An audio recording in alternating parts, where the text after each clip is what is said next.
This is Chris Dune Pastras, and you're listening to Talkin Schmit. Hey, Talkin Schmit. I'm already not watching. It's cool, like tonight is the night. Damn, this is like the coolest thing I'm ever gonna do. I wouldn't say it was fun. What do you mean? Well, Christian Fletcher's younger brother. Fuck the Dodgers. Big dog's in. What do you think, Noelle? We on? Schmitty? Talkin Schmit. Alpo macaroni. Most of these guys, their opinion don't matter. Talkin Schmit, right? It's skateboarding. I remember that. Talkin Schmit. What are yuns doing? Holy shit. Skateboarding homies. No, Schmitty, you can't jump in. What is happening? Gregory. Yes, we are. Wi-Fi check 1, Wi-Fi check 2. All right. Today it's episode 75, shining bright like a motherfucking diamond. We are blessed with the legendary Diamond Dune. Chris Pastras, baby.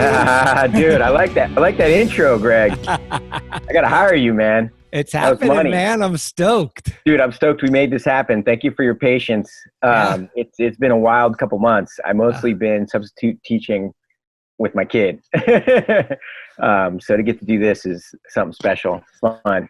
I look forward to more of this summer. It's been a weird 2 months. Yeah. I mean, we're all learning patience. If you're not patient, this is not what you want. Totally. And learning the digital age, like just learning all this tech stuff with you today, I realized how incompetent I was. I thought I was tech savvy, but I learned a whole new level. Well, we're all out of our element. Say hello to my friend Greg. What? We're doing a little interview here. What's up? Dune, baby. Baby Dune. Dooney. Yes. AKA Moneyball. All right. Super Mario? Making deals when he knows I'm vulnerable. I can't say no. Oh, yeah. Dime's busy. Hey, can I play video games? How about some sugar? Hey, Dad's going to look real bad if he says no. So I'm going to hit him with this right now. Yeah. How about a new Nintendo? No. What the? I was fucking around with a little idea for intros today, and I was thinking Chris Pastras, Dune, Chris P. And then I was like, did you ever get called Crispy?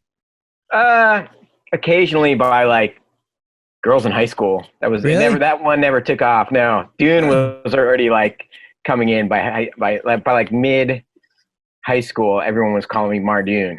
Oh yeah, that caught on through Rodney and the skaters. Even though there was a handful of skaters, everyone called me Dune. So that was my nickname from like 14 on. And I got a little bit of crispy. That was probably like elementary school. I would think like when you're like skating, it's like crispy footage. You could do crispy. I never even thought about that one. Yeah. I think in the 80s, crispy was somewhat derogatory. Now it's kind of like, oh shit, that shit's crispy. Yeah. Like butter, you'd be like, butter? Yeah. Butter's not good. I don't want butter. Right. How did Dune come up? Rodney Smith, co-founder of Shut Skates. Yeah. He was like basically my brother. Both my parents were school teachers and they worked like after school programs. So he didn't get home till like 7, 8 o'clock at night most nights. So his mom was my godmother. So I wound up staying over there. And more times than none, because I had 2 brothers and a sister and a slew of other kids that Rod's mom was babysitting, I wanted to just stay there. And I just like made a little impromptu cot, and I had one drawer. And I was like, I'm not going home. There's 2, especially when skating kicked in, like Rod was the man, like once I got interested in skating, about 12 years old, he had like all the Action Nows and skateboarders and you name it. Like mid 80s, I saw every first issue of Thrasher, like I remember the Blender cover and just being like, wow, this guy must be such a trip. Yeah. And then learning about Gons. This is like 84. Right. So I basically like never wanted to go home. So I spent the school week with Rodney and that's where I soaked up like most of my knowledge. And Rodney makes nicknames for everybody. He's got them for everybody. He calls food juicy cakey. He calls girls chickies. He'll just spew out like 10 lines that mean nothing to anyone but him and who knows him. You know what I mean? Right. Oh, you got a little side of whippy there with a little, you like a juicy cakey, pow! Yeah, you got it in there, pow! Yeah, flip a little revert. Yeah, cruising. You're like, what? I mean, I understood it because it was like the language that he taught me to speak, but Right. like early skateboard hipster talk before there was such a thing. And everybody had a nickname, and there was this kid in my grade that I was friends with, and his brother was like a super like astrophysics style nerd, and his name was Martin. And my friend was Toddy Hong, and Martin Hong was like this biophysicist or something. And like as kids, he was like super intelligent. And Rodney would always tease me by saying, "You're not my brother. You're Martin's brother, Mardoon." And I would go like, "No, I'm not. I'm not Mardoon. I'm not Martin's brother." And he'd be like, "Yeah, you are, Mardoon." And it just started as some pointless teasing, and then it shortened to Dune, and then everybody loved it, and it caught on, and it wasn't that negative. But not that it was meant to be negative anyway. He was just grilling me, just ribbing me like an older brother does. So there's no reference trying to say like I was going to be a nerd, not like, I wasn't his brother. I was going to be a nerd. And I'd be like, "No, I'm not going to be Mardoon." So. Right. So there's no reference to the novel. Not really. I mean, Rod made that stuff up. Like, I don't even know. It's just like half stream of consciousness, half reference, a quarter just Rod sauce. I don't know where he comes up with it. Let's get some Rod sauce. Like my buddy Ken Habarda was Harbad. We got Harbad, Harbadoo, Harbadon, Harbadoo, Harbadoo. Oh shit! And it just be like, what? Harbadoo, took off. I gotta get him Parker on. Barrett was what do you got? Charker Charrett, Smarker Smerritt, Clarker Claret, like just anything. Like he just couldn't help himself. He had to like come up with nicknames for everybody. So Right. a lot of them stuck pretty good. Yeah. Huh. Okay. Because you were born and raised in Jersey, right? Yeah. Mm-hmm. P-Stone's favorite state. That's right. Yeah. P-Stone was not too far. He was like Union City. Uh-huh. And me, him, Felix, Coco Santiago, we took a couple Northeast road trips together. Oh, rad. Yeah, P-Stone ripped vert. He ripped everything. Jump ramp. Yeah. I recently saw I tied with him in a Dover contest in New Jersey, and we were both 14. Crazy. Wow. So I'd known him that long. Yeah. It was so crazy. That fucker would just come up with shit like... Because I knew him for a while, but I didn't know him in the beginning of my life. But he had references to like, we probably crossed paths. I was there. I saw you. He was, dude. Greasy ponytail. He found a way to get everywhere, man. Dude, he didn't give a fuck. He would sleep in a trunk. You know what I mean? He would like sleep outside. Yeah. He just wanted to go. You know. Tell me about the early days in Jersey, because you did know Coco before San Francisco. Oh yeah. Well, no, he went to he was in SF. He was in Jersey.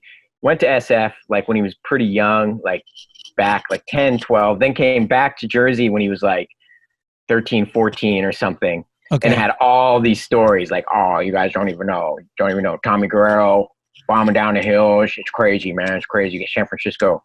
Like, and we'd always be like, "What? Tell us a story." "Oh man, me, Archimedes, Mike Arco, Safeway Curb. You don't even know. Tommy came through, front side, board side, the whole entire thing was fat. You don't even know." Fuck. Telling us stories about like Danny Sargent and like, TG and Orb. And we were like, Bryce, yeah, best photographer in the world, man. And you just listen, like trying to soak up some California knowledge because we didn't have any really. Other than magazines, Okay. So was he kind of instrumental in drawing you to move to San Francisco or not really? Not really. I mean, we had moved I rode for Shut when I was like 14 till about like 16, 17. And then I got the whole world thing happened and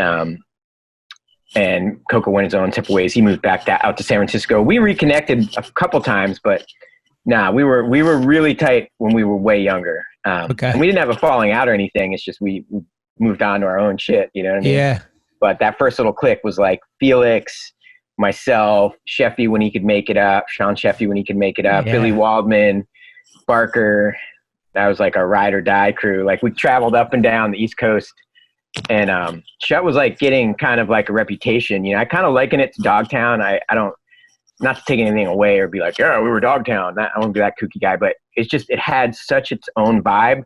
Like we showed up, Jeremy Henderson gets out. He's like 25 years old. There's like weed smoke piling out. There's a fucking boombox. Then you see Sheffy, Mike Kepper, Felix, and they all look like grown ass men that are like all mixed race.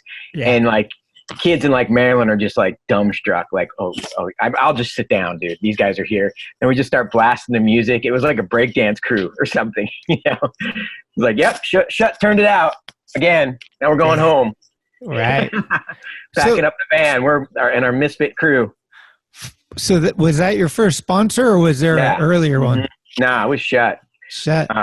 Yeah, and you know, because I was there during the whole thing. At first, I was just kind of like the little flow bro, you know what I mean? But then I got officially on a little bit later as we traveled to like contests and stuff. But yeah, and I think part of moving on the world was like wanting to get out of my bro's shadow. As much as I loved it, I wanted to do my own thing, you know? Sure. So especially when you're like 17 or 18, you know? Yeah. But yeah, that was the best, man. I can't even describe. We had nothing, but we were so stoked. Right. We even made it like we drove all the way out to Arizona for the finals, some NSA finals. Oh, so, like Tempe Florida was something? like a couple times. Like North Carolina might as well have been like you guys going to Oakland. Like we'd be like, oh, there's an East Coast contest. We're there. No money, no hotel rooms. It was hilarious. It's crazy. Like, how did we a lot of times I'm talking to people from that generation. We're like, how did we didn't think about it. We just went and we didn't have money. How did we do it? It was like, I mean, and I think like we had no internet. So you kind of like, you just had this drive that you had to get there. Like, oh, there's a contest in North Carolina. It's an East Coast contest. Oh, of course we're going. Alabama? Yep. Yeah. Well, how else are we going to hear about skateboarding? How else would we have seen Chris Markovich? You know what I mean? Totally. See these people. So like, it was part of your gig, you know? And even the moms knew then, like, oh, okay, we'll see you guys in a week. Kids would never get away with that shit these days. No way. Yeah. Mom will be like, you're going to what? Verdugo Park. I don't know about that one. Well, now at 6 p.m. Well, they're Googling it on the internet. They're like, how safe is this place? Yeah. No, Verdugo's actually a really safe one, but that's a bad joke. But yeah, it's like, I can't imagine like my mom, I mean, she knew my friends were good people. Like she really trusted like Felix and Rodney, of course. And then Mike V, you know, Mike was like a sober vegan most of the time, you know, that was like super, all he did was skateboard, you know? Yeah. Didn't really fuck around with anything illegal at that point. Right. So we were cruising, you know, she knew I was in good hands. So I was just on the road nonstop. What drew you to skateboarding originally? How did your brother? Yeah. Yeah. I mean, I think, I'd seen it, honestly, one of the first times, Rodney, of course, and he worked at a skate shop, which was like also a ski. Wait, it was like, I think it had windsurfing, surfing, snowboarding, and skateboarding called Freestyle. And there were no waves for like 40 miles in the central Jersey. There was no, why are you starting a surf shop? Yeah. It was the fashion, you know, but they had their mediocre, like, you know, moderate to mediocre skate set up, and Rod was allowed to do the buying. So he had like fucking, my first board was like a Kendall Mini and then a Blender Mini, and he had all the magazines. And this dude had moved to our neighborhood from California that was a 70s surfer dude. All I know is his name was Dave, and there was this little embankment on our street that he would just like flow around like fully like power carving, and that was like even Rodney's first visual to skateboarding. That was probably like 74, 75, 76 or something. And I'm like, at this point, I haven't found skating till about 79. And then I got a plastic board, I think from Rod. My mom made me get a helmet, and then I started observing, right? And like doing it. And I took out a skateboard book from school, and it basically showed you how to tic-tac, how to 360, and how to acid drop off a curve. And that was before like I'd even gotten my hand on Rod's book, like mags. So I was like, oh, I got to read the skateboard book. Yeah. And doing acid drops off of like benches and stuff, like in like 80 or something. But then Rod started getting like the magazines from the store, And that's when the doors just blew open, you know what I mean? Because I was like, oh shit, fuck this little school book. This Tic Tacs are nothing. Look at this. These guys are like shredding pools. And Right. and I remember like he had the Alva poster of Tony with the hat doing the front set air with the pool on fire. Yep. And that was hanging above Rodney's bedroom wall.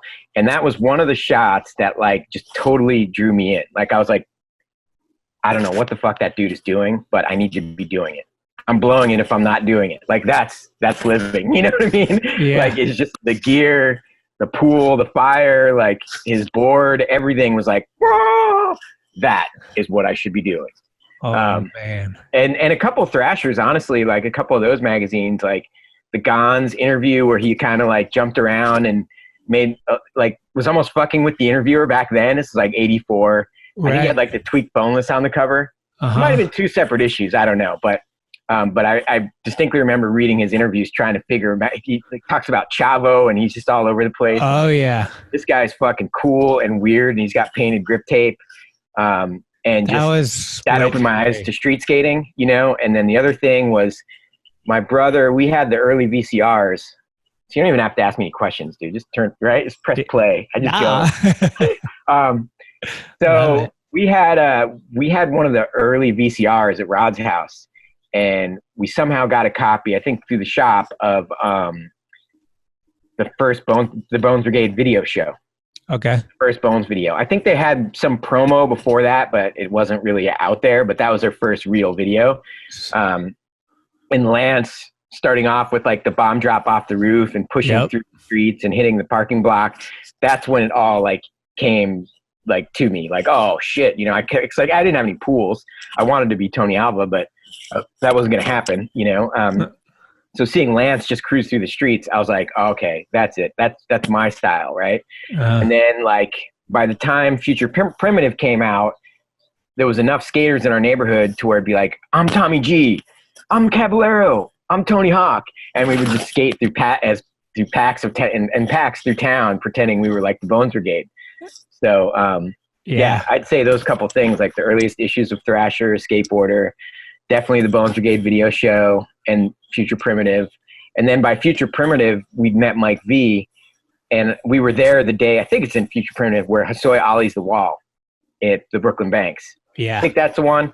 And we were there that day. We happened to see Hosoi and Olsen and Hackett. So sick. Man. Yeah. Damn. Early New York City. New York City helped a lot too, man, because that was just like the melting pot. And the Banks is where, even if you were from Connecticut, Long Island, motherfuckers from Florida, like Maryland, everybody had to come to the Banks, you know? So like, you knew if you were at the Banks 2-3 times a week, you'd see everything there was to see in New York City skateboarding, you know? That's where everybody met up. And yeah, so that played a huge role in the formation of Shut and just New York City in general with skating. I remember that. There was like a doubles photo, maybe a Coco and somebody ollie in a gap. Sheffy. Yeah, that was in Midtown. Yep. Yeah. Yeah, that was like our treks uptown. Like with the Banks, we got so spoiled, you know, like half the time we'd go into the city, we just ride the Banks. And there was a couple spots around there downtown, but every so often we'd get like Bill Thomas or a photographer, and we'd cruise and push all the way up to like the Harlem Banks because we had a photographer, you know? And that was like 100 something, you know? So we'd skate the entire city if we had a photographer, which we did probably 5 times. Yeah. Damn, dude. Spike Jones came out once, shot the nose bonk of me at World Trade Center. I think he shot something with Kepper. I don't remember what else he shot, but yeah, he tagged along and shot a couple of photos of us. And I got one that was published in Transworld. So I was jazzed on that. No, he just shot a New York City photo of me. And then that trip, I think he shot like Big Jim, if you know who Big Jim is, doing a slappy. My buddy Wiley doing a slappy. There was a couple New York City photos. I think Alyasha got a checkout or something. There was a couple early Spike New York City photos, and that was from his one trip, So, like meeting up with the Shut guys. Was that the first time that you had a photo in the mag? I think it might have been. It's hard to say because we had all these zines, and I was, you know, I had coverage in the zines, and like I had a no comply photo on the cover of the NYC Skates catalog, which was like the CCS of New York City. You know? So I had that, and our buddy had a zine that he made that got around pretty good. But that may have been my first published photo. I'm not sure. Right. I should know that, but I don't. But then I like around that time I moved out to California, and then I got a whole bunch of photos, just like checkouts and stuff like that, and occasionally little shots from contests. Okay. Yeah. Before you moved to California, you drove out with Mike V and met Gons, right? Yeah. Yeah. And, you know, harking back, I want to say that probably was my first published because it was full page. And then shortly after that, I had a venture ad doing a pivot to fake it, Cheapskates. Right. And that was one of my first. I think that might have been the first published photo, if not right behind that other nose bonk. And that was in Thrasher, so I was like super jazzed, you know, and brought it to school. Like, hey, and everybody's like, "Oh, that's what the fuck you've been doing?" Because people didn't understand. We had like an alternate universe, dude. We would go home from school. I'd take a nap till my mom's car got like till my mom pulled up at 5. I'd jump in the car, drive 2.5 hours to Cheapskates. Get there at like 8, meet up with Barker and those guys, skate till 11 or 12, like however late the guy would leave the park open for us, and then drive an hour and a half back home. So I'd get home at like 1:30 in the morning, crash out, wake up at 6 for school, and everybody'd be like, it was like Fight Club? Like you're all bruised up and burnt, and everybody's like, what's wrong with you? Like what? Are you know, it's like being Clark Kent. You know, like, yo, I'll see y'all tomorrow. I am going to an alternate universe. I might be a little banged up. Yeah. Whatever. Have fun with that homework. Dude, why are your shoes always rough around that one part? Holes all up in his shoes. Shit. Well, could you talk a little bit about meeting Mark and drive? Like, one of my main questions was, did Mike V drive the entire way? Yes, he did. He was one of those people that like insisted on drive. Like he took pride in it. From being young till now, he's always been the same way. Yeah. Okay. Yeah. I don't know when I've ever seen Mike V in the back seat of a car, if I ever have.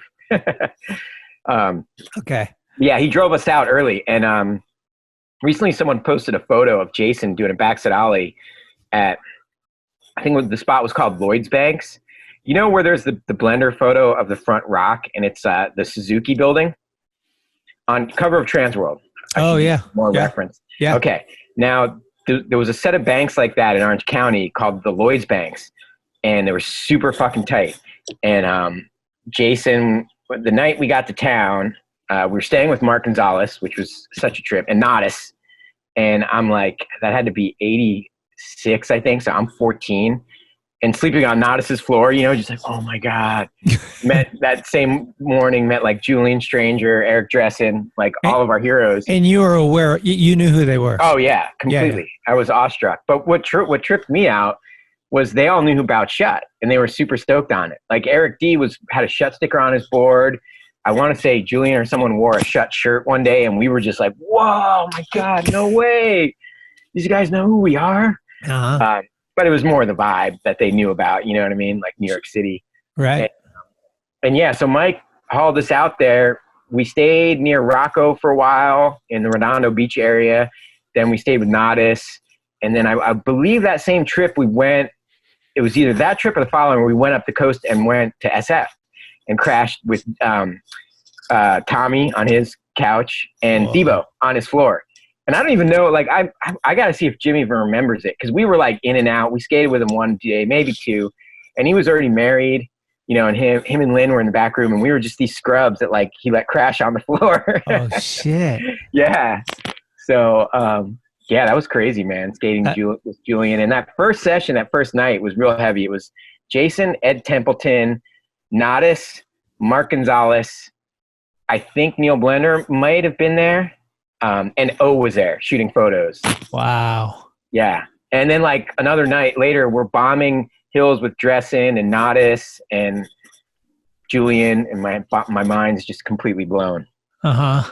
Yeah. Did skating with them, did it encourage you? Like, whoa, we're pretty good. We can skate with these guys, or was it like, fuck, these guys are Like, how did you feel? Like that? It was motivating now because we had like the raw talent. We just didn't have the consistency in any way. Like even just how much people skated in California, you know, like a lot of my friends that skated in New Jersey had like full-time jobs or whatever, you know, could only go out for an hour or two and then their parents would make them come back in. There weren't no like professional skaters, you know what I mean? Or even super like, you had Jeremy Henderson and a handful of guys, Puppet Head, but they were like old school and kind of like did other things for money, you know? Right. Excuse me. But like, so coming out to California was like our first look at people who just skated like full time, you know, and what that could mean, like how good you could be, you know? So I think it didn't bum us out. It was just like, wow, that's what you could do if we fucking skate every fucking day, you know? So I think every trip out there was super, super motivating. Sick. Because when I first met East Coast dudes, one of the things I remember most is that we were kind of looked at as pussies. Like the East Coast had the rough terrain and the West Coast had it too easy.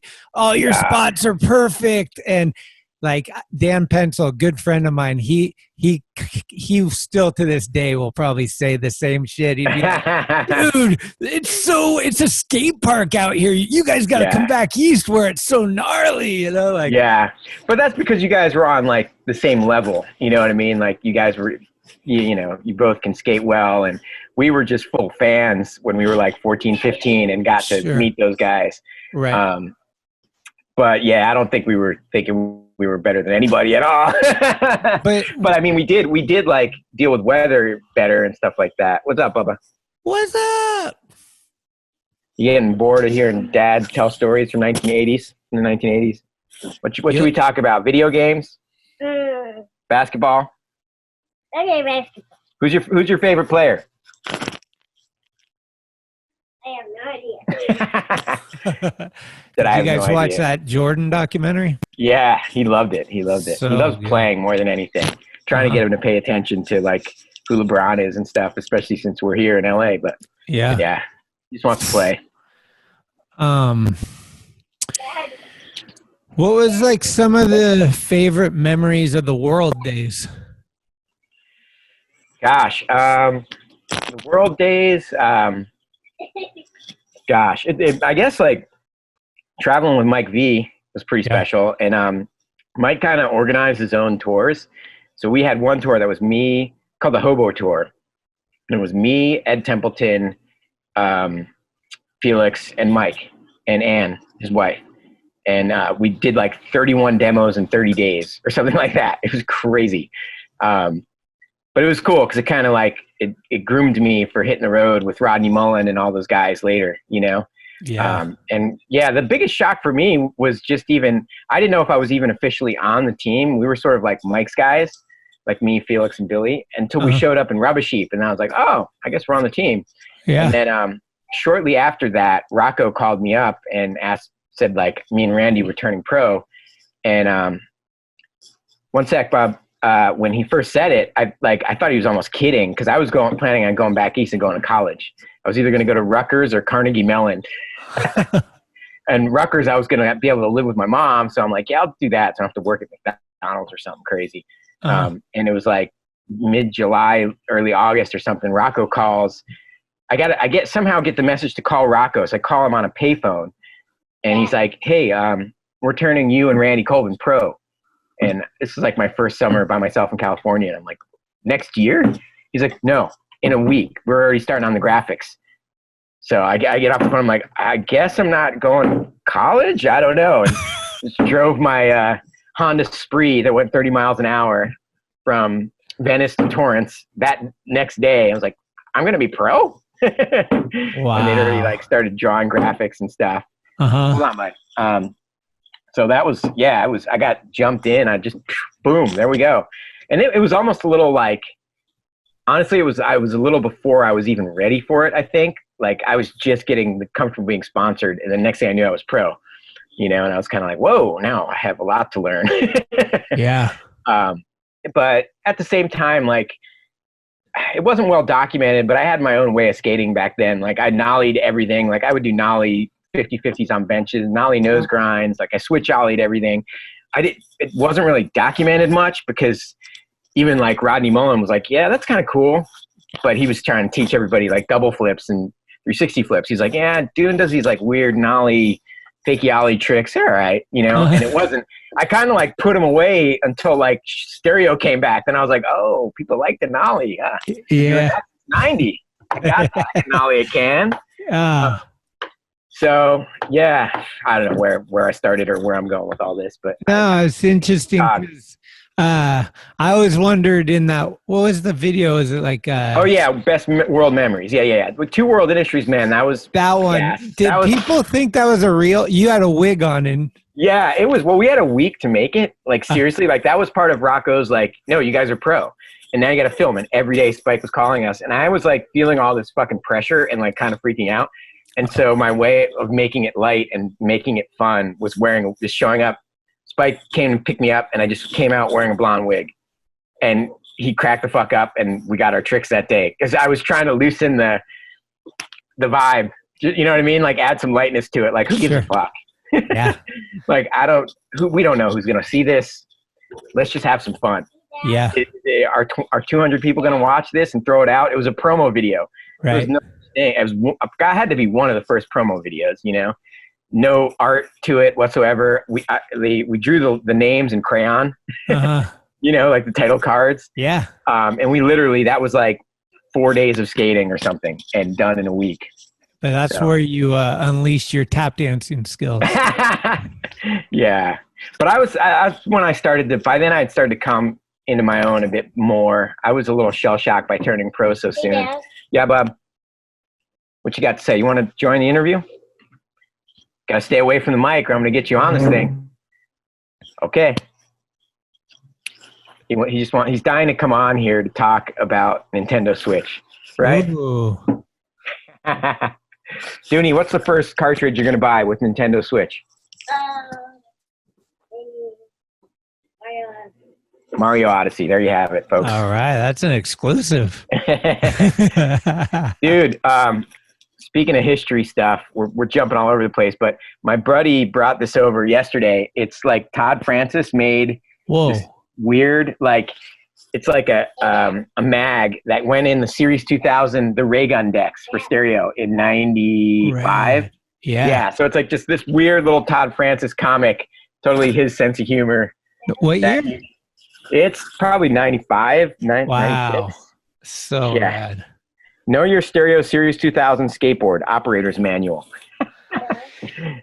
I just got a pair of those Vans that he did for Grosso. What did I have? Whatever you want, bud. How about some gummy bears? Gummy what? Dad's gonna just let him have whatever's in the cabinet right now. Sugar. For him cooperating. He's gonna eat the gummy bears and he's gonna start bouncing into the screen. That's what's gonna happen. Give it 5 minutes. Holy shit. Did you back then, did you look at Spike as like this guy? Did you have an idea that Spike was going to do what he's doing now? Like, did you have that feeling? I mean, Spike was like, all I can really say about him is he was like the hardest working dude I'd ever met. And, which is weird because like there was a rumor that like his family owned some magazine, like Spiegel, right? Yeah. And the Spiegel catalog, whatever, you know, so it was like, I'm gonna be like, Spike's loaded, man. His family's good. But he would like sleep on our floors and be like ready to go. And with Gons, he was the only one that could handle Gons's like skate habits because Mark would want to skate at like 2-3 in the morning. Like most of that blind footage in the night, it's 2 a.m. I'm there for about half the clips because I drag my like tired ass out of bed. The other half, I just be like, Mark, it's 3 o'clock in the morning, dude. Have fun, man. I'll see you when you get home. Yeah. Because I was living with him at that time, you know. So hold on one sec. Yeah, bud. Nice. All right, we're almost done with my interview, and then I'll come check it out. All right. My own time limit here, getting cut off. Yeah. Nah, we're good. I just got to keep him entertained. Sure. So yeah, no, it's funny, man. Spike would like his dedication. I wouldn't have said, oh, the guy's going to make movies necessarily, but like you knew he was going to succeed. Like Trans World loved him, everybody loved him because he would like do anything. Like oh, he needs to shoot a photo of Jeremy Klein in San Diego. He's on Swift's couch for 3 days. They get the best photo ever.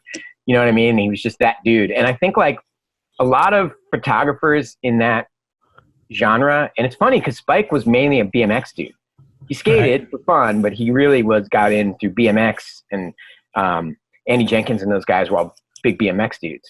And but Spike's timing of shots, that's what made his shots so special. Like, you know, a front board of Ed, or like whatever, like a nose bonks and nose grinds and like, you know, kick flips. Like he knew exactly when to capture the photos, because like 3/4 of photographers couldn't capture the proper moment for street skating. But Spike was one of the first dudes that go, nope, I know exactly when to shoot a backside tail slide. Mm-hmm. I don't know how he knew, you know what I mean? And then you'd see another magazine and you'd see like some dude not even on his tail yet, and it'd be like backside blur, you know what I mean? Or whatever, or coming off the trick, and you're like, oh, or flipping up, you know, and like just their foot dangling off, and you're like, I wasn't right. Yeah. Shouldn't have done Carol like that. You know what I mean? Like, so, but Spike got it, dude. He got it from the, you know what I mean? Like every time you shot with Spike, Tobin and Yellen too, right? You know, both like had like a street sense about their photography, and they knew the timing of the move, which is funny because Tobin was over here yesterday, and I was just skating my quarter pipe in the parking block, and I never even looked through his lens because I'm always like, oh, Tobin's got it. Like, but I did check out a couple, but he's one of those guys you don't even bother. Like, let me see how that. Because you're like, oh, I can't wait to see what Tobin comes up with. This is gonna look dope. Fuck yeah. Tobin's the shit. Yeah. I was stoked to get him to shoot a skate photo. It wasn't anything too exciting, but he was shooting skating. Oh, cool. Yeah, Tobin actually, one of his first photos was he would come down to San Mateo and skate with us and kind of like fuck around and shoot my friend Mike Alcantar, who later had like a venture ad going over the couch where Mickey Ray's was sitting on. It was like, oh yeah, don't be a couch potato. Yeah, and that was the same day that Julian front boarded the handrail out in front on Church Street. Yeah. Oh, dude. Yeah, that was a good era because like multiple photos would happen in one day. Yeah, like you'd be like, damn, that's the back anymore. Of the school. This is the front of the school. Same day. You're like, damn. Totally. Yeah. Totally. Yeah. So real quick, then it was kind of a test run for stereo with Blue. Yeah, it was. It was. We kind of had the idea, and Jason and I were into like retro stuff. Like we were all into watching James Dean movies and dreaming we'd have motorcycles and Triumphs and all this stuff. And Jason went way further with it than I did, like the look and all that, like the 50s. But I kind of got into the art side of it, like Art Deco stuff and jazz stuff started influencing me again because my dad was a jazz musician. Sure. And I'd kind of liked, I don't know, it's like when your parents are super into something, like when you're growing up, if your parents loved Metallica when you were 12, you're probably like, Metallica's weak. You know what I mean? You're like, oh man, my hip hop and like, my speed metal is so much better or whatever. Like, kind of one of those things where it was around so much that I was like, no jazz. You know, for like a year or two after I left my parents' house, I was like, just doing my own thing, hip hop, punk rock, you know, alternative music. But then like the jazz music started creeping its way back in my life, partially through Gons, because he'd have jazz albums, and then just starting to grow appreciation for all this stuff. And I'd been hearing it since I was like 3 years old. So I knew who Miles Davis was, who John Coltrane was, Mingus. I knew stories about them, but I didn't even know how. It's just because I grew up around them. They were like my dad's Gons, you know what I mean? Sure. So by the time we hit stereo, I got it. Like there was a couple times we went away from the direction of Blue and it looked really corny. And like by stereo, I was like, no, I'm going to stick with it. I'm not going to like falter. Like it's all going to be jazz influenced. And I'd watched a bunch of jazz documentaries where they used still photography, black and white photography, and Super 8 and 16. There's like a Monk documentary, I think. There's like a Mingus one. Some early jazz documentary. There's a Chet Baker one. And just the way they spliced in the photography, I was like, oh, whoa. That my world was open. My eyes were open.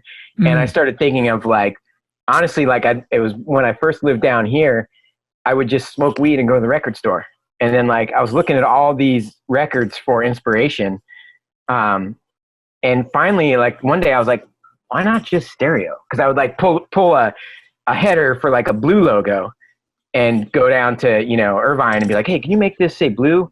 You know, but then by the time we'd started stereo and we're talking to Thebo and Jeff Quinn and Tommy, I was like, what if we just called it fucking stereo? Like, what if we just hit it on the head, you know? And I almost was kind of like I drew a bunch of stuff on napkins and paper and brought up some albums and photocopies. And I almost was going to think, I wasn't sure if they were going to be like, dude, that's out there, you know, or be like, dude, that's genius. We love it. And it was the second, they were like, that's fucking genius. You know, Tommy loving music and even Fausto loved it. Rest his soul, you know, like they gave us the backing to think it was cool, you know, because with Blue, we pitched it to the Vision guys and they were like, I don't know about this whole Blue thing, you know? But then by the time we brought stereo and the vibe to Thrasher and Deluxe, those dudes were like, oh, we fully get this. This is like sophisticated. We're backing this, you know? So they gave us the platform to like flourish, you know? Like all of those dudes, Swenson, Fausto, Jeff, rest in peace to all of them. I know. And then, you know, thankfully, you know, like Tommy and Jim still there carrying the torch, but those dudes, it was as much like, it's like when you hear somebody say they made a great record, they're going to tell you, oh, it was this producer, it was the guy, sound engineer, it was the record label getting behind me saying, make whatever the fuck you want. It's all those things. And you know what I mean? No one just creates the fucking Beatles White Album, you know, like you have to, or like, you know, Sgt. Pepper's, like no one person made Sgt. Pepper's, you know? Right. So it was like, I call it, it's sort of weird to explain, but I say stereo was in the air. It was like in the ether, like, cause skating had gotten so tech and it went so down the cartoon route with Rabbit Hole with World that there had to be some kind of, alter ego or antithesis, you know? And like, by the time we'd figured out stereo, we were like, none of that back foot flip shit, no cartoon graphics, no fucking, you know, baggy ass pants down to your ankles. Like, got a very refined vibe, and this is it. You know. And then Ethan fell on our lap, and it was like, oh, see, here's our golden boy. This is the vibe. Amazing. There's our singer. There's your singer. And you met Jason through Mark, or how'd you? Yeah, through Mark. Yeah.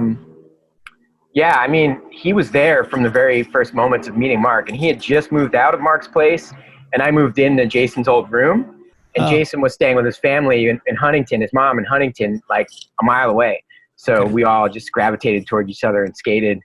Yeah, that was, and Mark had a room for rent, thankfully, and yeah, that was like life-changing. It's like $400 a month or something.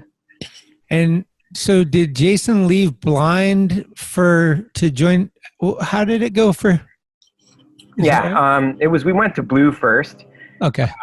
And it was like, I mean, I think it was just, we knew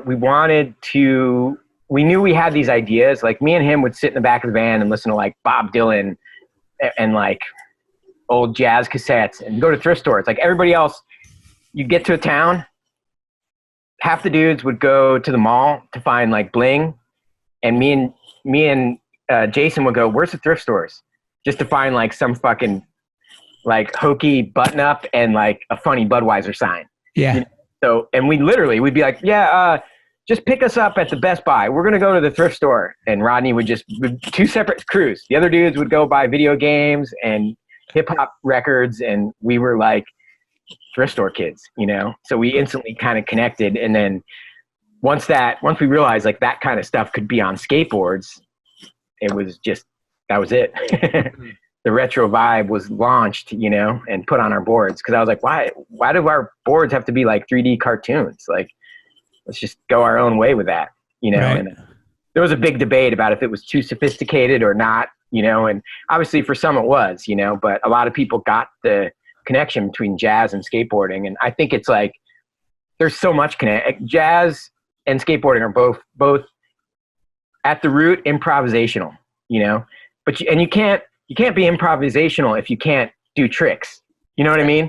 Like you have to do frontside board slides, 180 ollies, kick flips, heel flips, board slides, whatever, like feeble grinds. You can't just be improv. You have to have like the basic style, and it's the same with jazz musicians. Like those dudes were all classically trained, and people don't know that. They could play Bach or whatever, Beethoven, like Monk and them were classically trained, but then they departed and went their own way. So I see so many parallels with jazz and skateboarding. Always have. For and sure. Stereo. I mean, that was pretty groundbreaking when Mark had the jazz, the blind video, probably one of the first times it was put in there, yeah? Yeah. I think he was Coltrane. And Mark is always like a step ahead of us, and he was playing jazz. That was one of the things that brought me back to jazz was Mark playing a bunch of it at the house. Sure. Mm-hmm. Oh, man. Okay. That brings us to my favorite city. San Francisco, baby. Yes. So did stereo kind of bring you to San Francisco or? Yes, very much so. Because I remember the LA earthquake hit and my building got condemned. And I was like, I wanted to move up to SF, but I wasn't quite committing because I had a cheap studio apartment across the street from Los Feliz School. Everything went down at Los Feliz School. It was like the best, bank school in like North Central LA. So everybody was like coming to me for skating, like Ortiz or whoever. I'd go over the hop fence and there's like Billy Valdez and Paulo and Ortiz whoever. Ethan was there one day.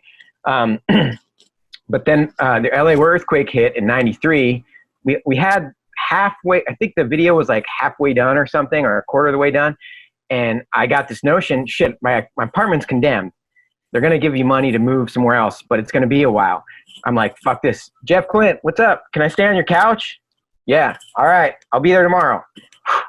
Packed my shit and went to SF.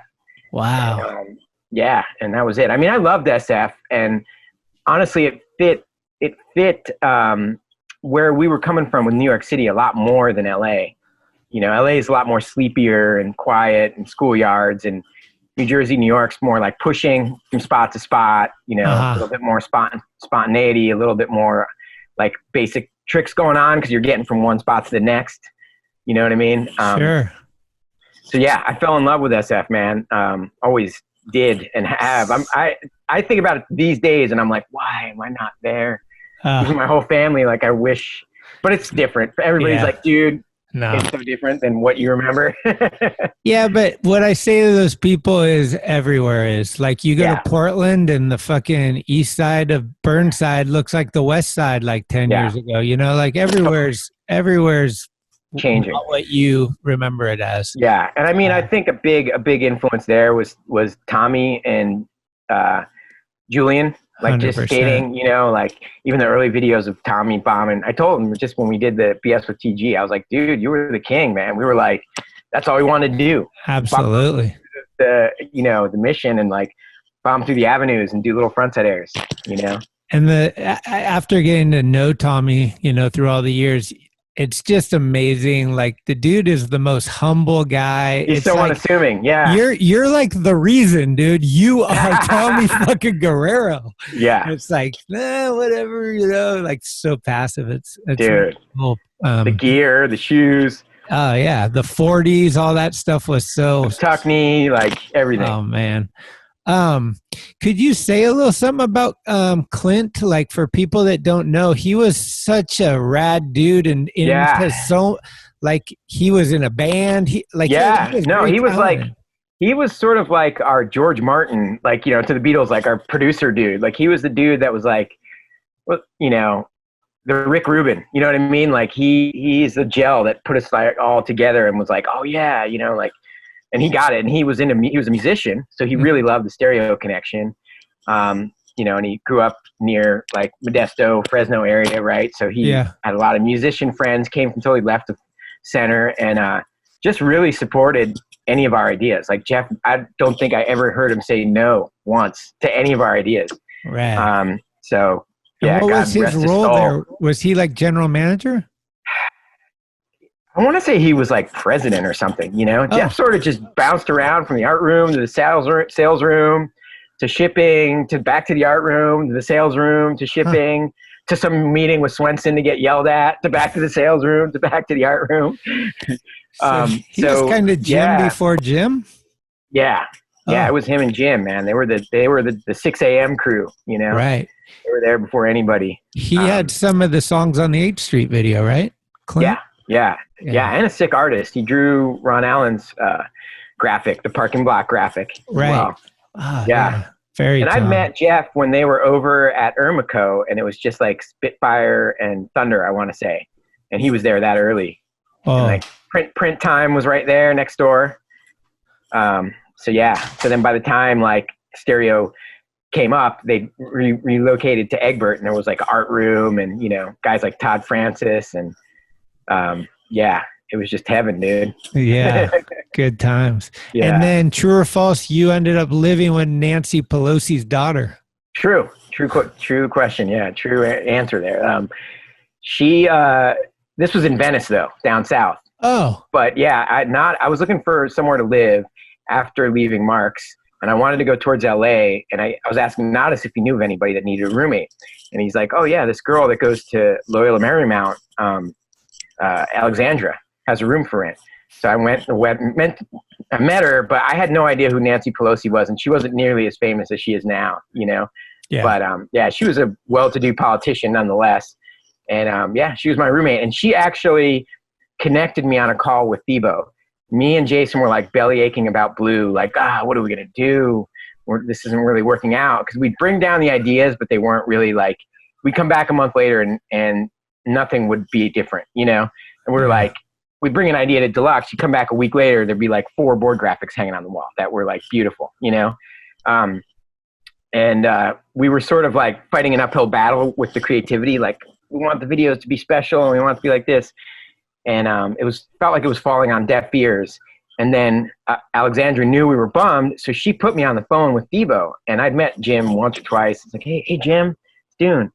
It's like, hey man, so I hear you and Jason are working on some ideas. Dude, we'd love to hear them. And I'm just like,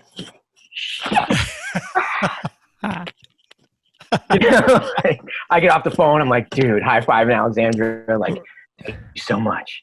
Wow. And then we drove up and met. I want to say we went to like somewhere near like little Italy or whatever, and had pizza and brought a bunch of like napkins, Xeroxes, album covers. Like, here's the vibe. Oh, and those dudes loved it. So there we have it. 1993. We're off to the races. And now, another first impression from Timothy Donald McKenney. First impressions of one of the leaders of style, Mr. Stereo himself, huh? Dune. How the hell do I even get to do this, Greg? You know how lucky and privileged I feel I get to talk about Chris right now? It's EMB. Back in the day, one of those classic sessions that you wouldn't believe unless you were there. I remember Solomon Agha doing switch kickflips, dialed every try up the block, on flat, on a James Kelch. But here's Dune. I think he's wearing a blue shirt. And he had half-cab heel flips dialed with his eyes closed. And he had it every try up the block to manual, even to fakie. But I swear I don't think he bailed one. He at least half-cab flipped up the block every fucking try. This is back in Nam, classic sessions. You kiddos wouldn't remember.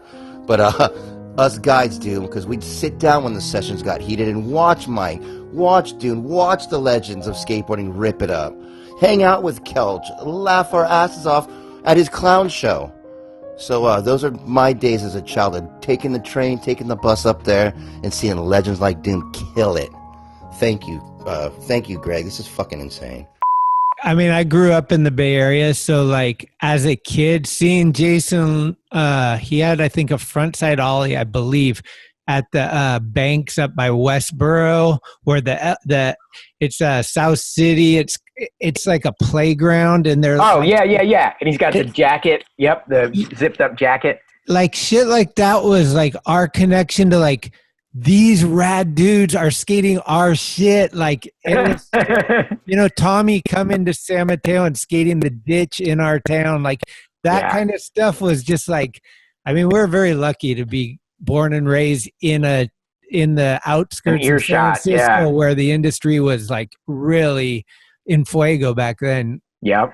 So it was, I mean, I remember the stereo years and like Slap kind of. Oh, yeah. You and Slap were kind of like together, like almost in unity coming out. Like you were a big part. You had the portrait cover and the downhill. Hill bomb, and the little plastic board. Or Lance or. What was that? Morford. Yeah, Morford. Right. Yeah, we were trying to shoot photos. I think it was the same day we were going to go shoot the dude Neville Zanzibar in the second stereo video, the dude with the wig bombing the hills. I think we were going to go shoot that at Miley, and I had this board that I'd brought at a thrift store, and I put some like little Spitfires on it, and I can't remember who it was, but someone was like, "Dude, imagine bombing the hill on that."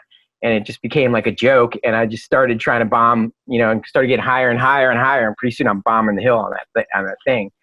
And Morford, of course, with the Morford eye, like when Morph got excited about something, I knew it was golden. You know what I mean? Like, and he was like, "Oh, I could see it in his face. It was going to be a cool shot." So I'm like, I'm willing to tempt death right now and fucking stay on this thing without a power slide, because I know Gabe, and it was funny, like, I didn't realize it till recently, but I had stereo button-up, stereo khakis. So I was, like, selling the whole kit, you know what I mean? And Morph was like, "It's got everything. It's got the orange. Just keep going." You know what I mean? You're like, all right, Gabe. He's got the eye. Yeah. I remember, like, coming back down to shoot with him, and I'd have either a white or a blue shirt, and he'd, like, he'd send me up. I'd be like, all right, I'll get yellow. Okay. I'd put on like a yellow or an orange shirt because he always wanted it to like pop, especially if it was a night photo, or a dusk photo, So when I was wearing colorful button-ups, so it kind of worked because I wasn't wearing t-shirts half the time anyway. But if you came out to shoot with Morph with a white shirt, he'd give you that look like. No white shirts, man. When I would go out with Luke would bring Thrasher shirts in his car, the color he wanted. He had like 4 different, like he had the red, the yellow, whatever ones he wanted. He'd be like, "Hey, put this on."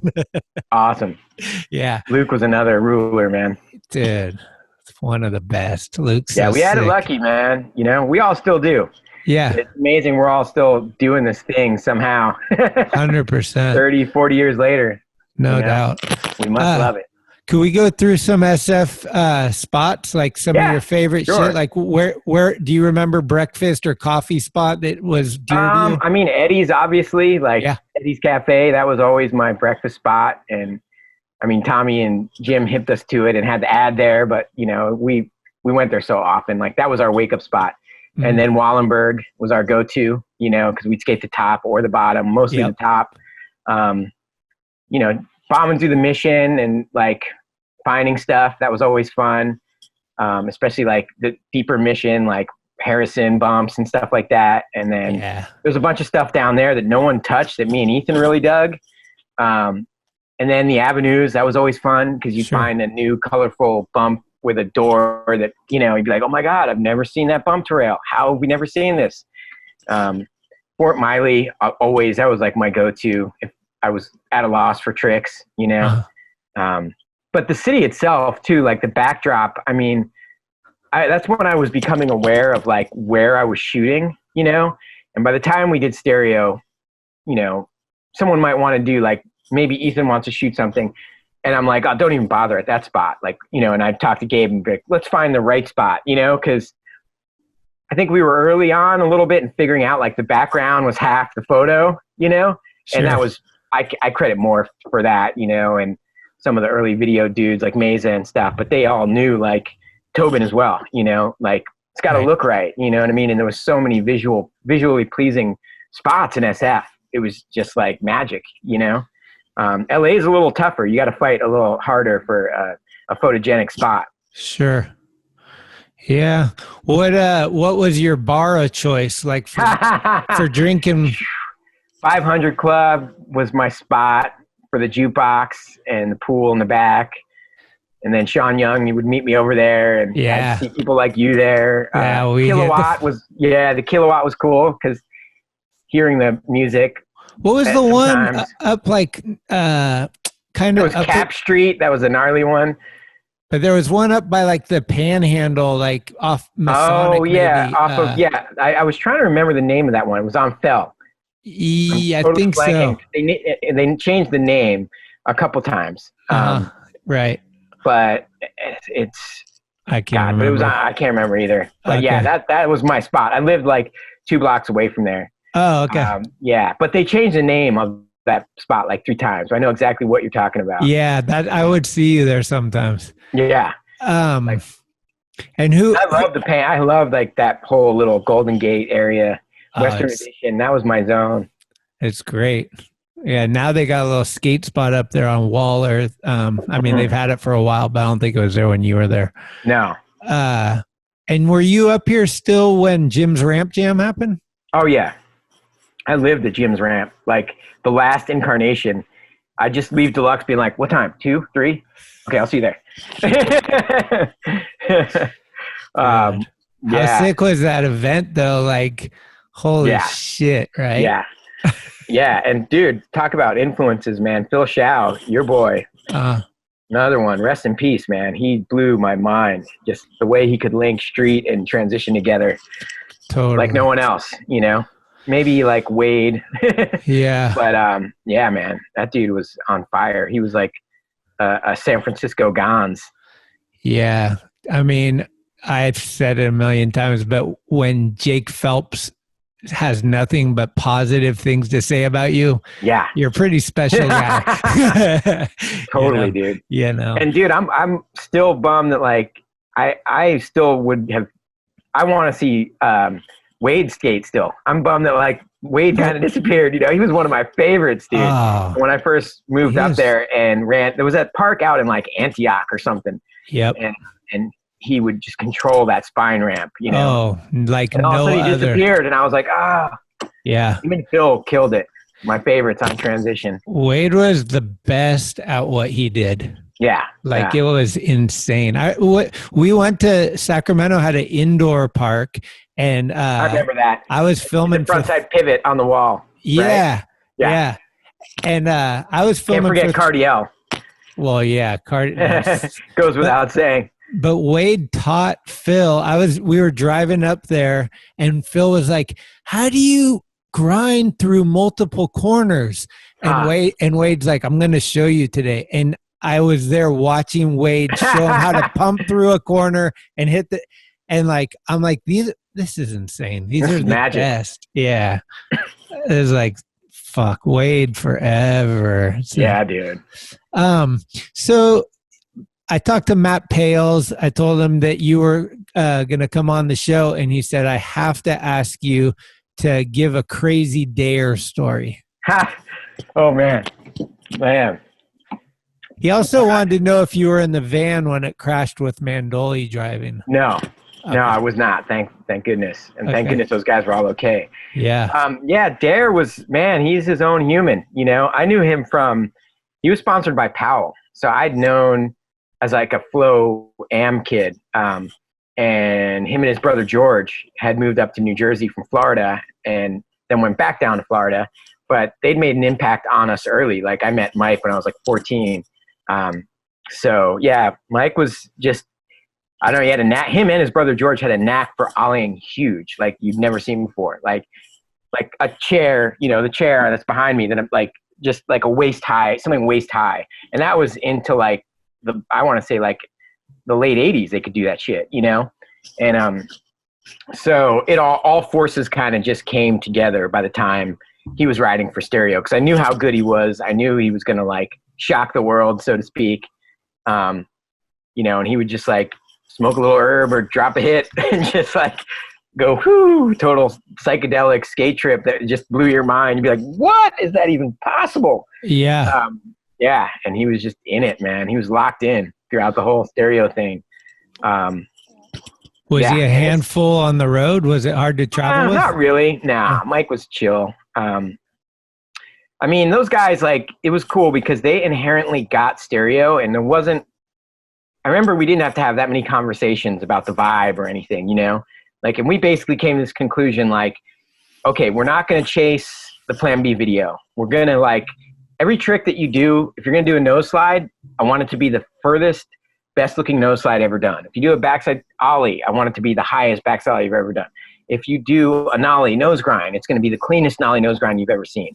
Like if you do a switch ollie, it better be waist high. You know, like we wanted like a level of, I don't know, clean perfection sort of in our video and with a visual sound. And we didn't want like the board hitting the ground before your feet did type of thing. You know what I mean? And we all kind of like had that understanding. So we were all trying to pop, you know, everything and like make shit look clean.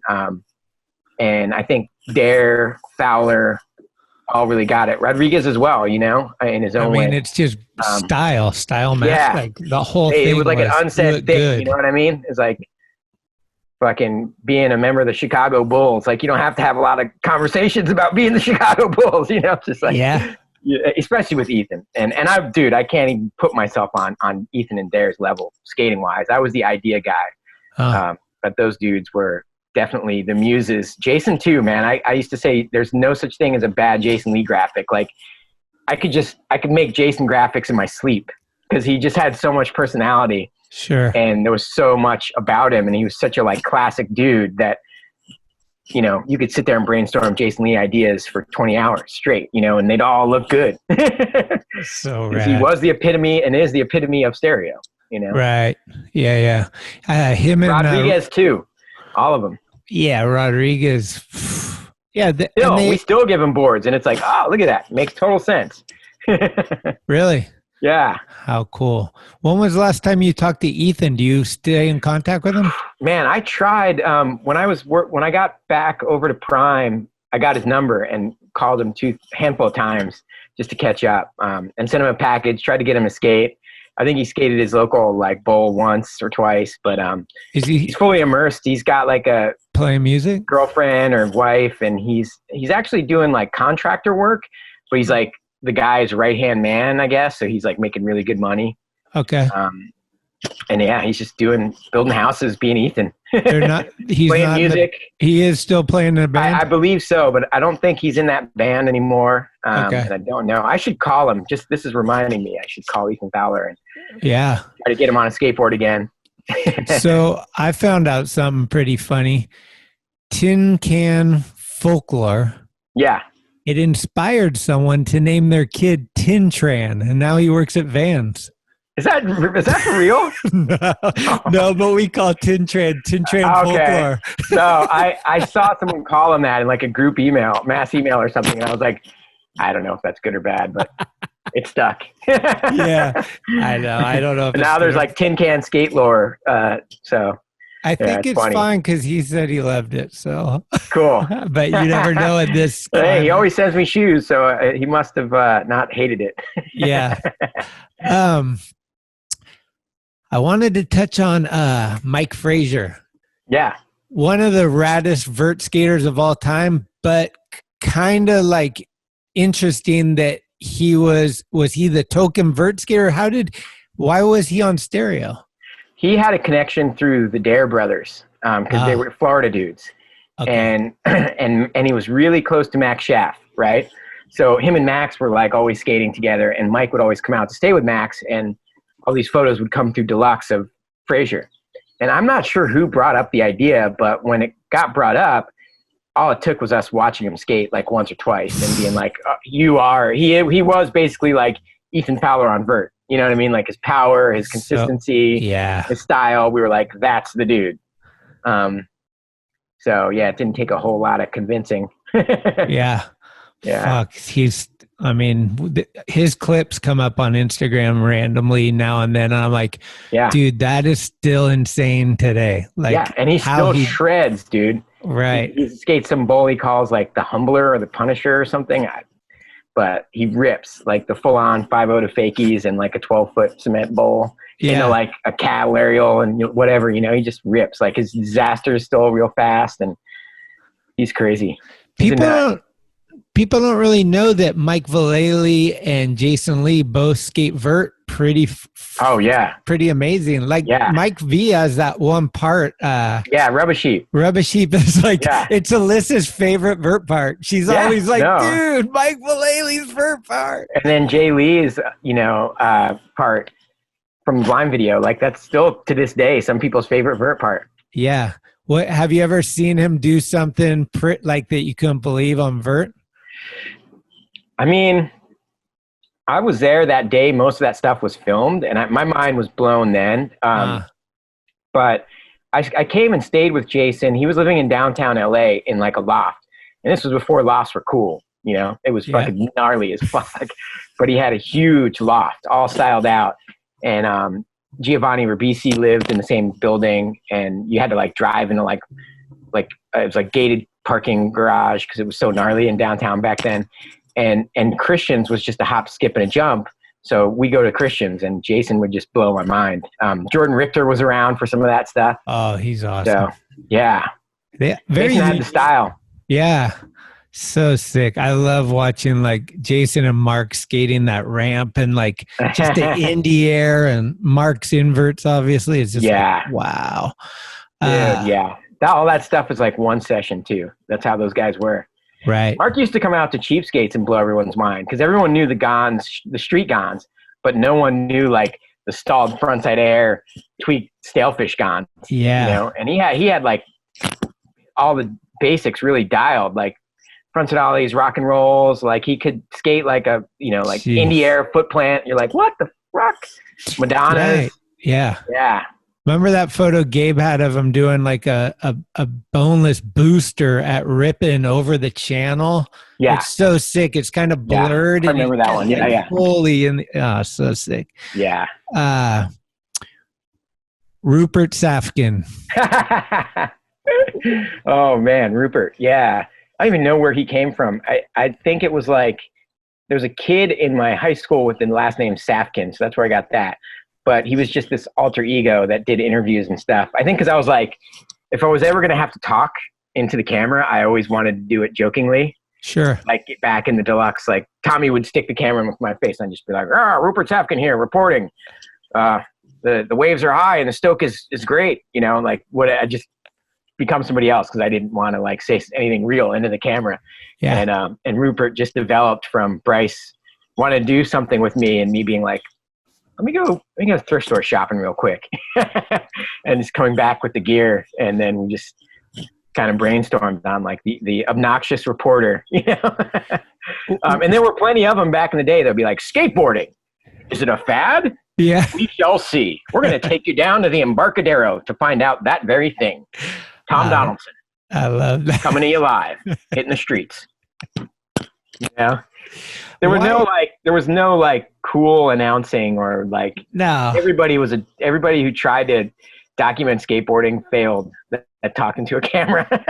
Yeah, it's insane. Do you think like looking back at that era, it was pretty important to have skits in videos for some reason? Yeah. Yeah. What do you think? I think it's just skater humor and like skaters get self-conscious. They used to, if you had to be too serious on camera too much. So it was a way to just loosen the air and make each other laugh, wearing a goofy hat or putting on clothes or whatever. You know, no one wanted to be like, yeah, I'm going to shoot some killer portraits today. Yeah. You know what I mean? Like, you know, so I'd like have a time I'd grab a wig or a plastic board or something goofy just to be like, I don't really want to shoot portraits. So yeah, try to make it fun. To make light of it. Sure. Yeah. Yeah. I remember because when I first started working at Thrasher, it was like, we need a skit. And I was like, we need a skit? It's like, what? It's like part of the video. It's like, okay. Donut duty. I was in Hillbilly Roadkill, which we conceptualized, filmed, and edited in 2 days. Nice. Because we were on deadline and they said, we need a skit. That's how those boys were. They were like, tomorrow. Yeah, it was tomorrow. So crazy. Yeah, Tin Can Folklore was kind of like that. Like, right. Swenson wants the video in 2 weeks. I'm like, 2 weeks? Yeah. Fuck. All right, let's go. All right, so we're coming up on 30 years of stereo. Yeah, crazy. How sick. Yes, yeah. You guys got any plans? Are we doing a 30-year celebration? Let's do something, man. We would love to. Yeah, and it needs to happen in San Francisco. I guess it depends on this COVID, right? Yeah. Hopefully, 2 years from now, we'll have this all sorted and we can do a big party in SF. That would be amazing. Yeah, man. Yeah. Like So yeah, we're trying to with plan bands, collaborations, and revisiting the videos and stuff like that. It's just now happening. So, yeah. but yeah, I think everyone got a little sidetracked with this COVID nonsense, especially us parents. Right. But yeah, no, we're gonna plan some special shit. I'd love you to be a part of it too, man. Oh, I'm down. Let's book the Fillmore and really do it. Yes. We'll get some epic jazz band. We'll have an art show. Tommy will have to perform. Rodriguez will have to get perform. CHRIS out. Yes. Yes. So, I saw Tommy was like dabbling with bringing 40s back. I was like, do it. Yes. Yeah, I think he gets hit up about that all the time, and I think Tommy's he's chilling. Like, he's like, that seems like a lot of extra, a lot of on work. My plate. Yeah, totally. He's a realist. What's been going on with these limited drops you're doing? Yeah, well, I did them with Prime Wood in 2016 and 17, and then sort of parted ways with them for a while, refocused on stereo. And then we did some on our own called the Folklore Project. And yeah, it's just a nod to our old graphics. We wanted to figure out a way to homage them, but not do them spot on every single time, which seems sort of boring. Different colors? Yeah, just different updates. Like, I've got like a standing baby coming out with like the Bowie stripe on his face. Oh yeah. And we did like an updated Grinch board. We did, the baby in my case has had like 8 incarnations. In Jay Lee's stuff, we try to like add something like the Foghorn had his hat and a pipe or something, or a camera around his neck. And the Dune character, the big red character had the glasses like me, So we try to just add it, modernize it, and make it fun, and have them be limited. And yeah, people go nuts for that stuff for some reason. I guess because it doesn't stick around that long. So everybody's like, I want it. It's like that supreme mentality. Like, what do? You guys like make 100 and number them? Yeah, sign and number them for a lot of them. I just did a Dune, the Standing Baby. There's only 30 of the OGs. Oh. They like blew out in like 8 minutes or something like that. And then there was Paint Your Own. It was like the Standing Baby, but white. It comes with an acrylic paint set, and we'd had like 50 set aside for the web and 30 for shops or whatever it was, and all the web ones sold. So now there's going to be another 30 at some shops eventually. But yeah, people go nuts for that type of stuff, and especially that era of stuff, like the early 90s. I'm sure it'll change, but right now people go nuts for the early 90s stuff. What's the good number? Like, is 100 what you usually do, or how many would you do? I mean, I would say the Folklore Project's sort of on hold, and I'm working with Prime Wood, just doing a few releases at a time, nothing major. I'm not back in the building like at a desk job or anything. I'm just sort of doing some limited releases with them. And it's rad. The owner, Scott, is just do whatever you want type of thing. And I'd say safely, if you're shipping the shops and distributors, which is always ideal, 400 to 600 you can do of like a popular release. And that's distributors getting it, shops getting it, but if it's web only, it's like more like 100 or 200, Sure. But I like the shops to get some of them, and I like the distributors to get them. So we try to have one that's maybe a web exclusive, and there's like 50. And then, so next time we hook up the shops and the distributors and do 300, so they can get some. So, yeah, that's sort I'm of a big pattern. supporter of the shops. I've been, especially with this COVID thing, I've been getting into it. Like I was buying like 1 to 2 shirts from different shops every week, just trying to like be supported. Cause man, it's tough out there. Fuck. Yeah. Come on. I'm brainstorming on some stuff with everyone I work with as well. It's bleak times, man. And let's hope it doesn't get any bleaker. It seems like we kind of plateaued with this COVID madness. So hopefully, things can get back to normal. I can feel it day by day. It's getting a little more normal. Yeah. We got to keep that positive energy. And totally. And with the shops, I always fight for like staggering releases. Like, if we do one board release, it's like 50 boards, web only, that's fine. But then the next one, I try to like do the big Jay Lee or the big Muska or whatever, like my Dune Bowie, I want to make that available to shops because it's going to be the most popular one or whatever. Right. Okay. But the more limited things that we're like, it's kind of cool, like, and the reissues, I'm not really in the market to make like 3,000 standing baby boards, you know, like I want it to be special, and I want everybody that has them to be like, this is cool. I had this board and I have it again, you know?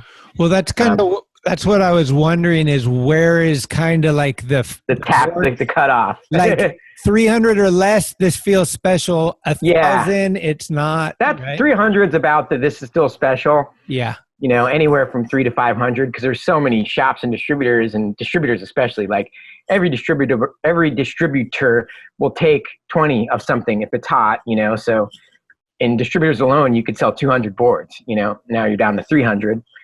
You sell 100 on your website. Now there's 200 for shops. Right. So there's the easy math of a limited drop. And then the time and shipping and all that stuff. Yeah. It's like the more you do, the bigger the bigger the project it is. Totally. Yeah, we're trying to get creative, like with the acrylic paint thing, and that's cool. I like that. Things with a print or whatever. So trying to make it special. Yeah. Oh, rad. And hopefully dabble with some of that with stereo being really special and reissues as we head towards the 30-year anniversary. Dude, fuck yeah. Yep. Do you have time? I got just a few more. Sure. Okay, rad. I got you. Sorry, the sun is like blaring on me, and I'm dry as hell. No, we're chilling. Cool. Whose art is we got in the back? Is that Jason Adams? This is Jason Adams. This is actually a Benny Fairfax graphic that never came to fruition. Wow. Yeah, and that's Jason Adams. You nailed it.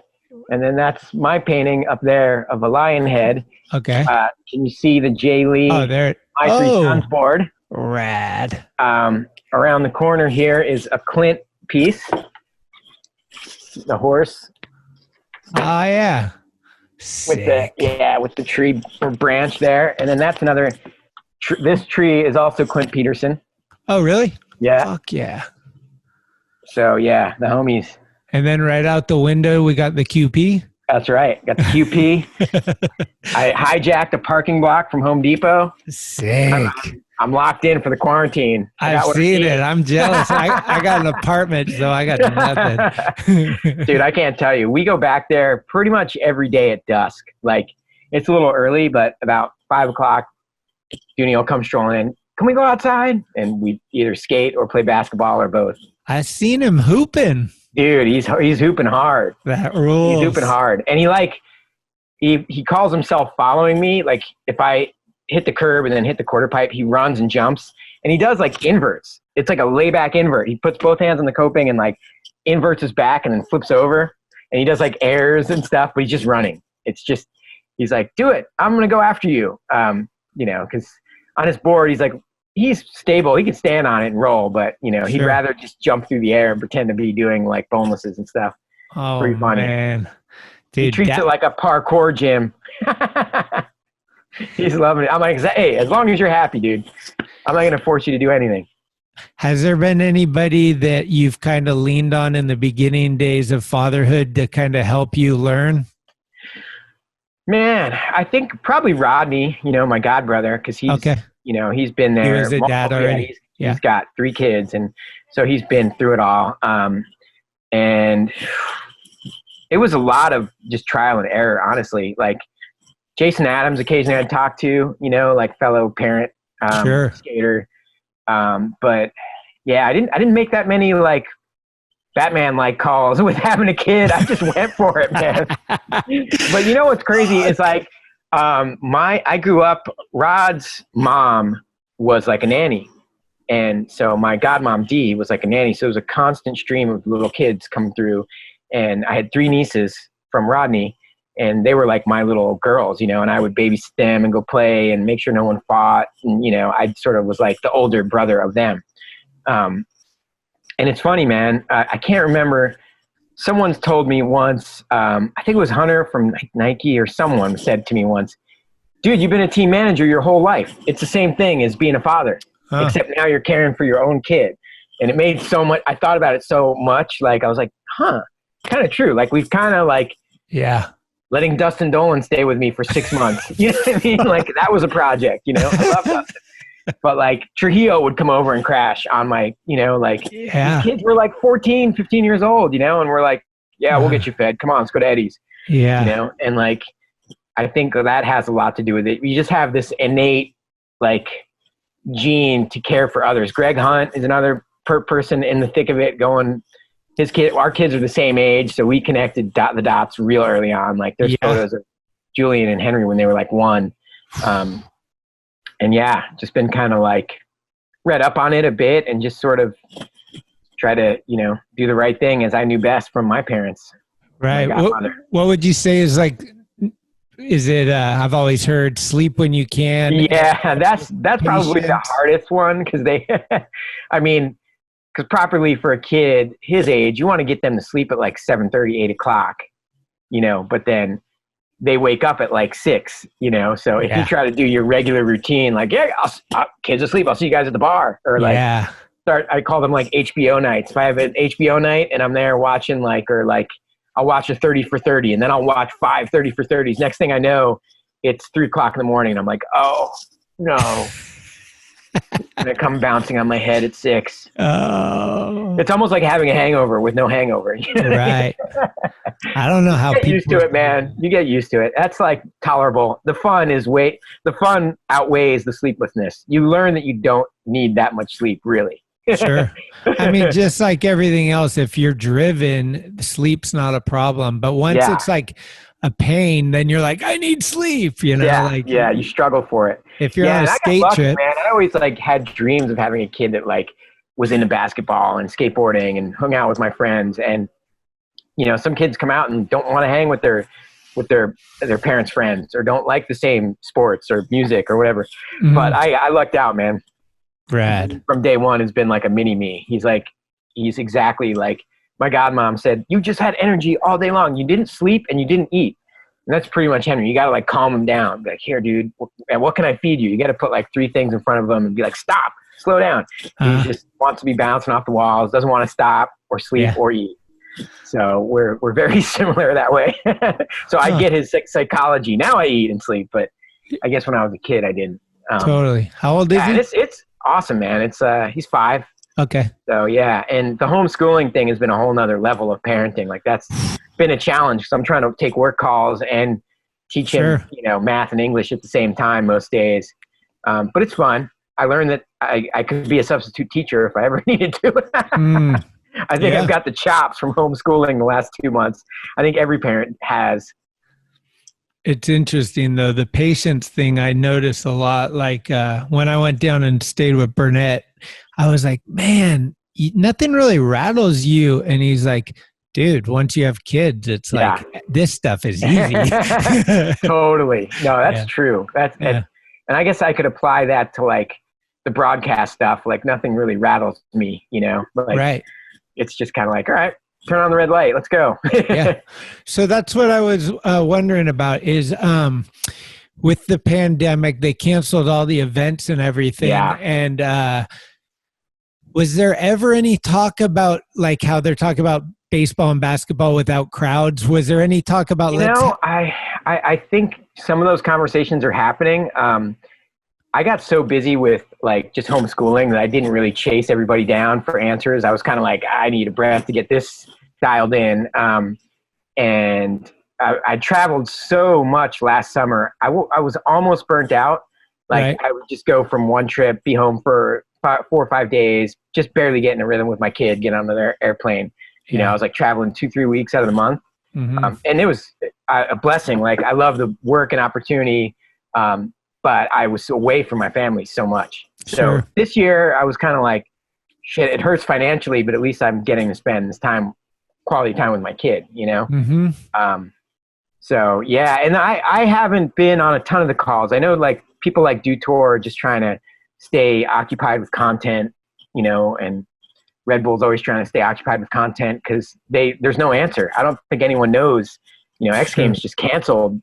We're not having it, Yeah. So, and I think there's a tentative date for Vans Park Series, but everybody's kind of holding their breath going, I don't know. It's crazy. So, yeah, I know. I know that they were talking about basketball games, without the crowds. Yeah. Yeah. And maybe all of them in the same state. Yeah. It would almost be like a tournament instead of having your home, Yep. But I don't know. It does seem of course I love sports, but Yeah. at the same time, you're like, is this the priority? Like risking people, like I see it from life both is very, sides. for sure, man. So it's interesting. You got to take calculated risks, and if you're LeBron, maybe it's worth that calculated risk to try an experimental season somewhere, but if you're just a knucklehead trying to go to the park to play 20 people for no reason, hold off. Yeah, absolutely. Was there any talk of were you going to be a part in any way of the Olympics? It's funny because I talked to Josh Friedberg a couple times. I did one of those USA Skate events. Then he had given me the email for the guy that was World Skate. And that's right around the time COVID hit. Because I was like February, March. I was going to reach out, but again, I wasn't dying to get on the road because last year I started in like February, March. I did a February event in Estonia, and then I had a breather, and then we had Phoenix Am, and then I was off to the races. I wasn't home until like fall, which was great. I mean, thank God I was that busy, but like this year I wanted it a little different. So I was kind of stoked to not hear the phone ring right away. I was like, okay, I'm going to hang out a little bit and hang out with my kid, and be a dad. And yeah, so I don't know. And I've heard different conversations, like they're going to try to have contests with no crowds. I think DuTour is working on that. But I don't think anyone knows for sure, Right. Yeah. It's the big question mark. Yeah. Fucking hell. I know. Okay. How about with the mag? Is it you guys planning on getting in the office like one or two at a time? Because I know some companies are doing that type of thing. So I talked to Tony yesterday, and he'd rather be safe than sorry. So I think he's going to do that. Maybe if like with the art director, if that would help get the mag done, but I don't think he's in a hurry to bring the staff back unless most of us can work from home remotely, exactly the same. Totally. So it's like, why risk it until we're sure? Totally. But I think maybe with like one or two, like shipping, they have to have at least, I don't know how he's doing it, but I think just one guy goes in and he's been like handling maybe it. they're doing shifts or something. Yeah, I've heard about companies doing that. Right. Syndrome, who distributes stereo. It's like one employee in the building at a time. They just rotate. Yeah, it's just a whole new learning. We're acclimating to figuring this out now. How do we do it like this? It's a very different thing. So we'll see. Hopefully, I don't know. It feels like we're approaching a better, like the next month might be better. Hopefully, we'll see. Totally. It seems like people are being smart and like not gathering too much and wearing their masks and, better safe than sorry. Yeah. I was going to ask you, who are we giving credit for re-injecting the Slappy? The Slappy became real hot again. And I got to say, I'll credit Jason Adams for never leaving that baton, always being there and always being the Slappy dude. For me, it literally was tied to fatherhood. Like I had limited time. I'd be like, okay, so I have 45 minutes to skate, and be like, should I skate this park or whatever? Like I could go to this park, but I could go to Belvedere, but it'd take me 30 minutes to get there. I'd get out of the car, do 3 scratch grinds and get back in the car. So I started my world got real small. Are you close to Home Depot? Super close, like a mile. And then Costco is 2 miles. Oh. So it was literally we're parents out here with no family. And Gina's like, okay, yeah, when the baby first came, when he was born, I went from the hospital to Huntington Beach for Van Dorn Invitational. Literally, no sleep, 2 days to the booth. I remember that. Is that a kid? Hey, Neil, how you doing? Yeah, I remember Let's go. I have not seen any of practice. Just had a baby. No, literally, 3 hours ago. Yeah. And then I got home from that trip, and then, it was a rough pregnancy for Gina, just, being a little bit up there in age, and, we didn't have anyone to lean on, no babysitters at first or anything. So I literally would have 45 minutes. So I'd started skating curbs, even just ones around my house. They were not that great, just going, I don't have that much time. how can I have as much fun as I would going to like Belvedere Park or Garvanza, like, but being near home. And I had all those slappy tricks back in the world days. And even before that, like East Coasters skated curves, especially Jersey kids, you know? Yeah. So it was just like tapping back into the memory banks. And all of a sudden I'm doing all my nollie lip slide variations and, you know, all the slappy tricks, switch slappies, everything's like coming back, you know?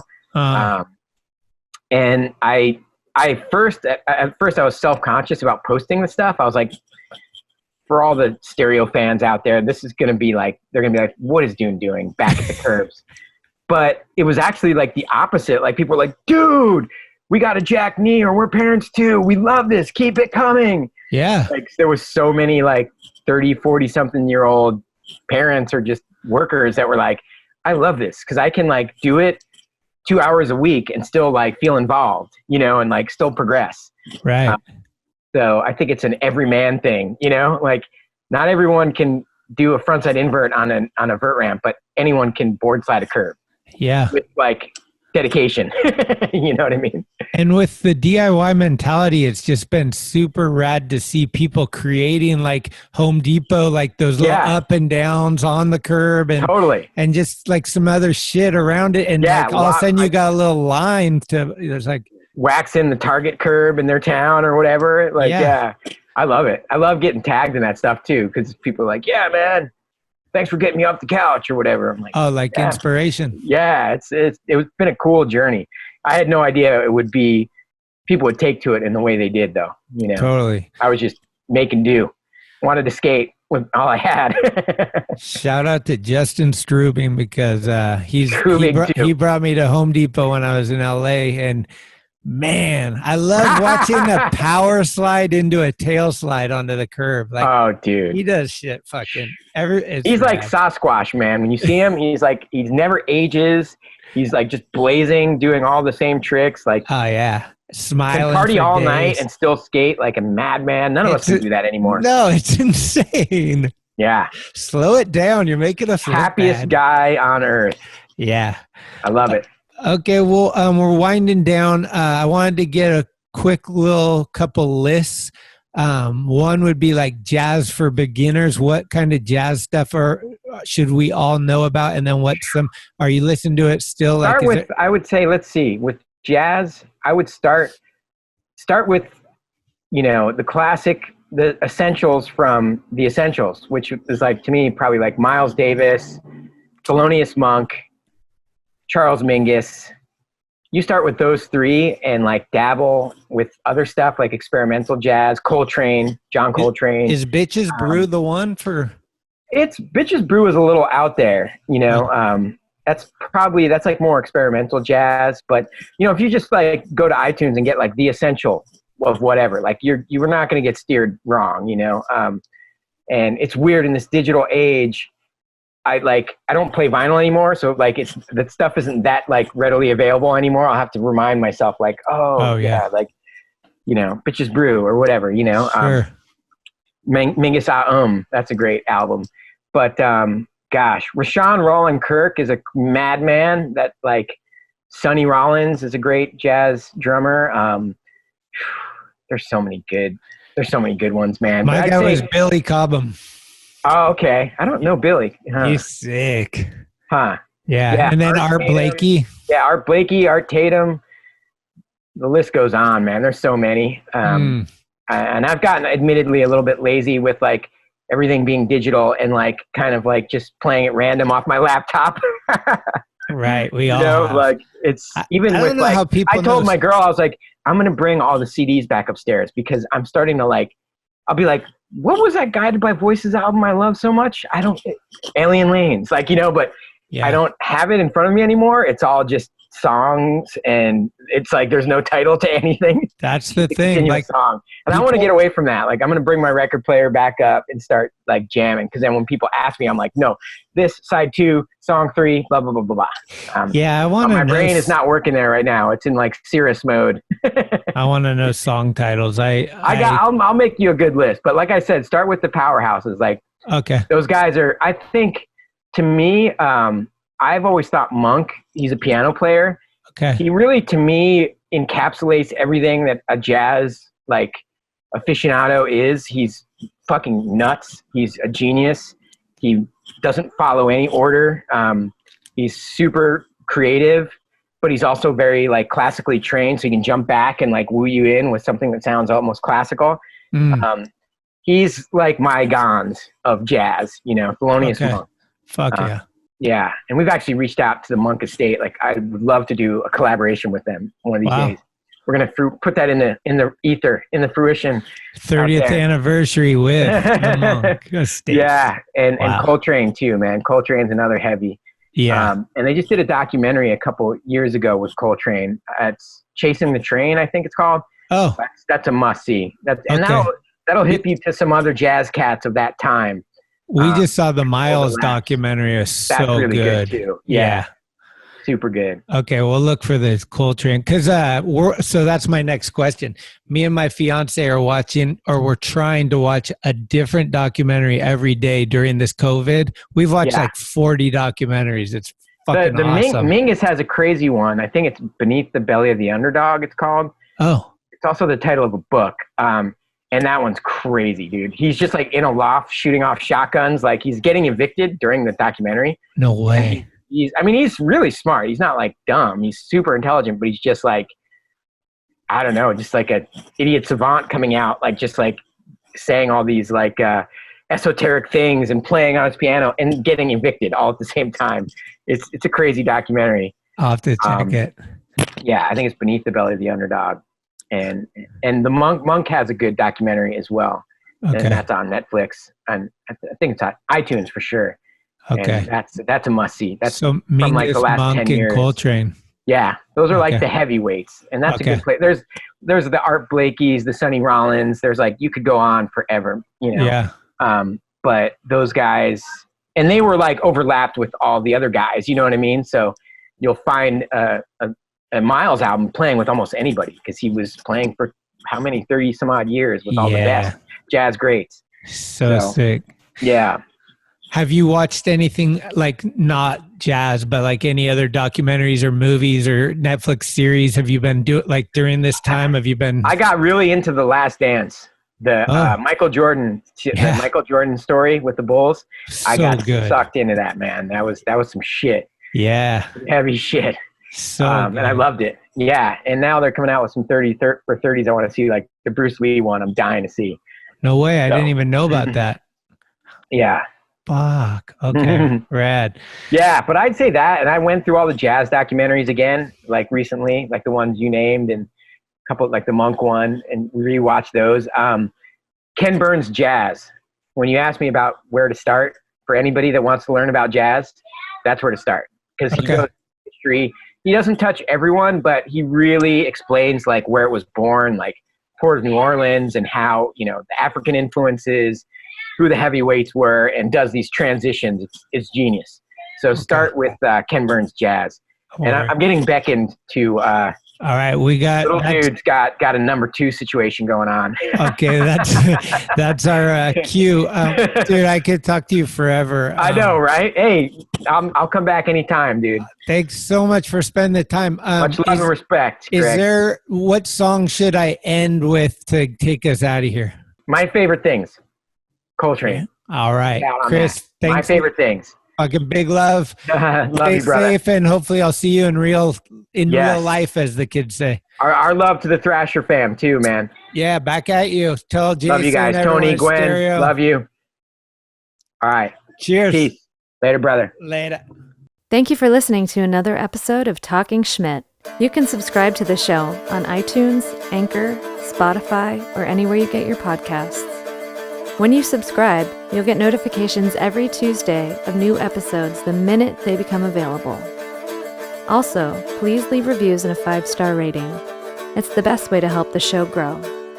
All of the episodes will always remain free, but if you would like to help support the show, you can do so at TalkinSchmit.com, where you can pick up some merchandise like t-shirts, beanies, hats, and stickers.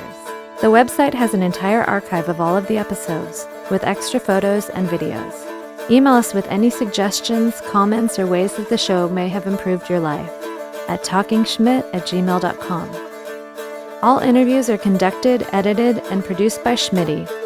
The intro music is Mary's Cross by the band Nature.